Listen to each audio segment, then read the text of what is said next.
பண்டைய தமிழ்நாட்டை சேர சோழ பாண்டியர்கள் ஆட்சி செய்து வந்தனர்.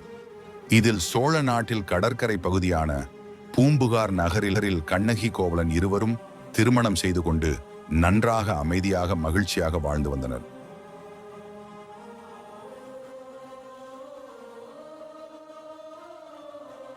ஒரு நாள் கோவலன் நாட்டிய கலைஞரான மாதவியை கண்டு அவள் மீது காதல் கொண்டு கண்ணகியை விட்டுவிட்டு அவளுடன் சென்றார்.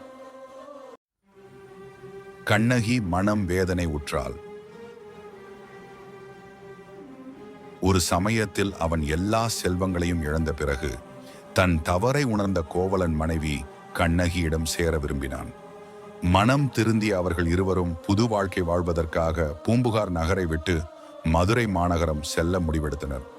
தங்களின் வாழ்வாதாரத்திற்காக கண்ணகியின் சிலம்பினை விற்று அதன் மூலம் வரும் பொருளை கொண்டு தங்கள் வாழ்வை ஆரம்பிக்க நினைத்தனர். இதன் பொருட்டு அவன் சிலம்பை விற்க முயற்சிதான். அதே சமயத்தில் அந்நாட்டு பாண்டிய மன்னனின் மனைவியின் சிலம்பு தொலைந்து போகவே அச்சிலம்புதான் இச்சிலம்பு என்று தவறாக புரிந்து கொண்ட பாண்டிய மன்னன் கோவலனை கொன்று வருமாறு தீர்ப்பளித்தான். மன்னரின் ஆணைப்படி கோவலனும் சித்திரைவதை செய்யப்பட்டு கொல்லப்பட்டார்.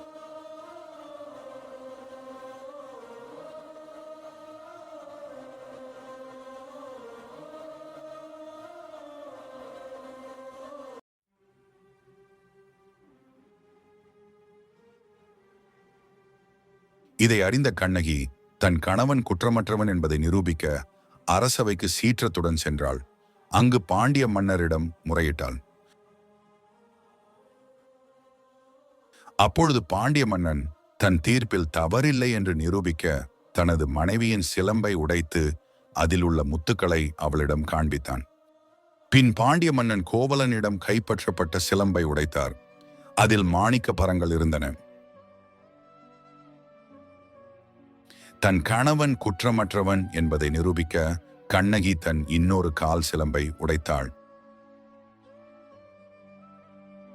அதில் இருந்தது முத்துகள் அல்ல, மாணிக்க பரல்கள். தன் தவறை உணர்ந்த பாண்டிய மன்னனின் முகம் வாடியது. வெட்கத்தில் தலை குனிந்தான். குற்றத்தை நிரூபித்த கண்ணகி தன் கணவனுக்கு இழைக்கப்பட்ட அநீதிக்காக இந்நகரம் பற்றி எரியட்டும் என்று சாபமிட்டாள்.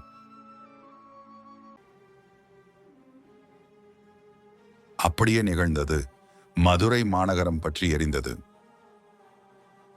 நீதியை நிலைநாட்டிய கண்ணகி மக்களின் பார்வைக்கு தெய்வமாக தென்பட்டாள்.